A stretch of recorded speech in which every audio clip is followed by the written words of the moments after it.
DSC preparation కి మిగిలిన తక్కువ సమయాన్ని డిఎస్సి 2024 యాప్ లేదా డిఎస్సి 2024.com తో జాబ్ ని సాధించండి. గారిని మాట్లాడవలసిందిగా రిక్వెస్ట్ చేస్తున్నాం.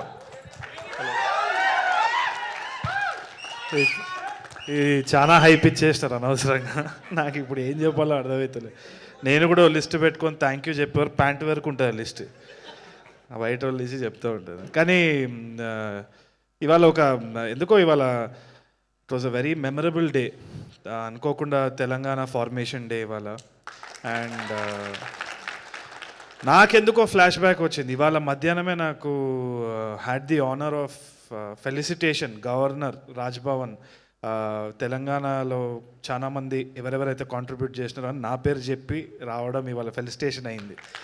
సో అది అప్పుడప్పుడు నాకు ఏమనిపిస్తుంది అంటే అసలు వర్తా కాదా నాకే డౌట్ వస్తుంది. ఫస్ట్ క్రిటిక్ లోపలే ఉంటాడు, నాకు అది ఎంజాయ్ కూడా చేయలేను ఎప్పుడు. సో ఎవడైనా పొగిడినా కానీ నాకు అది అర్థం కూడా కాదు.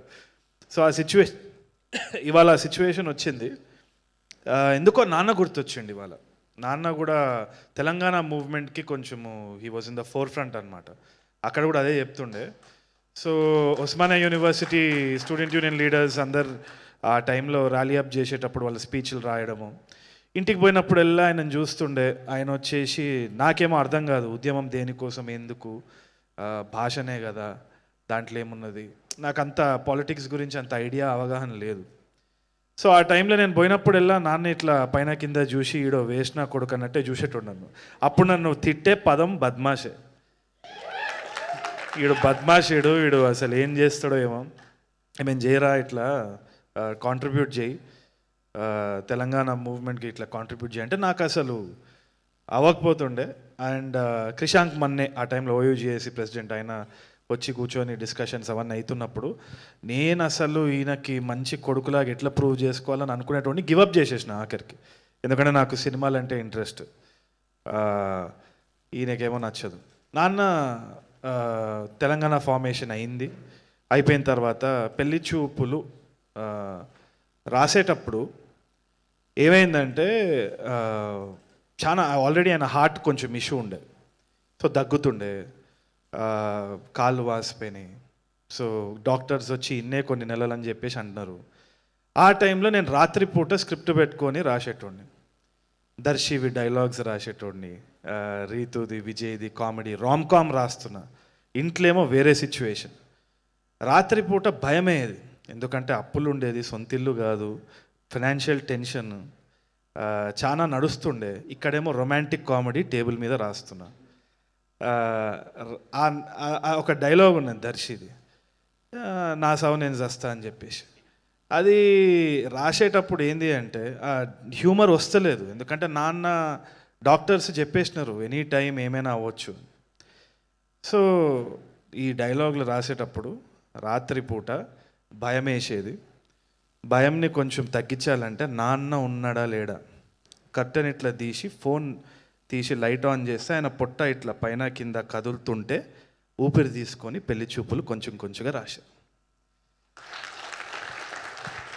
ఎందుకు ఇది ఇవాళ చెప్తున్నా అంటే కామెడీ ఉండొచ్చు, చాలామంది చిన్న సినిమాలు కామెడీ అని తీసి పడేస్తారు, తక్కువ అంచనా వేస్తారు ఇండస్ట్రీలో కానీ, లేదు అంటే ఆడియన్స్ కూడా బడ్జెట్ చూస్తారు, ముఖాలు చూస్తారు, తీసి పడేస్తారు.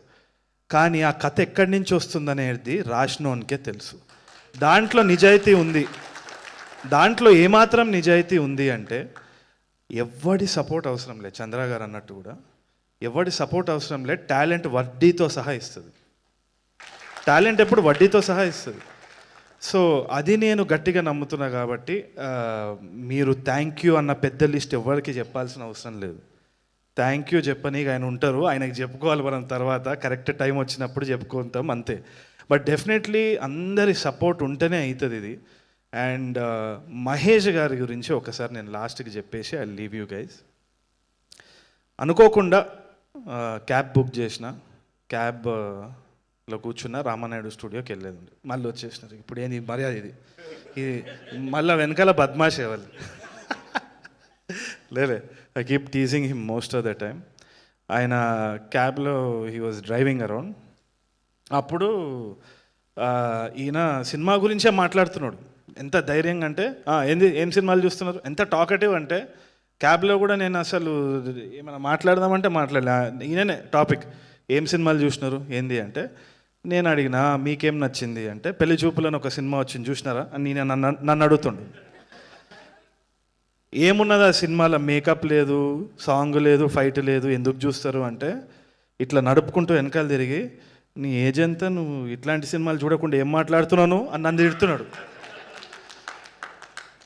ఫుల్ చాలా తిట్టిండు, పెద్ద వాదన అయింది. అయితే ఇది చూడాలి, ఇట్లాంటి సినిమాలు చూడాలి, నువ్వేంది అట్లా సపోర్ట్ చేస్తావు, అది ఇది అని పెద్ద వాదన. మెల్లగా రామానాయుడు స్టూడియో గేట్ ఓపెన్ అయింది. మళ్ళీ మా ఆఫీస్ దగ్గర పోయినారు. ఎవరు మీరు అంటున్నారు. నువ్వు అన్నావు కదా పెళ్లి చూపుల సినిమా అని, ఆ పాడు సినిమా తీసింది నేనే. అలా అంటే, సార్ నేను యాక్టర్ అదే అంటే, ఆడిషన్ ఉన్నదిరా అని ఆడిషన్కి వచ్చిండు. వాస్తవానికి ఆడిషన్ చేసినప్పుడు కూడా ఇదో పరిచయం అయిందని కూడా గుర్తులేదు. అంత అద్భుతంగా ఆయన పర్ఫామ్ చేసినాడు కాబట్టే ఆయనకు ఆ రోల్ వచ్చింది.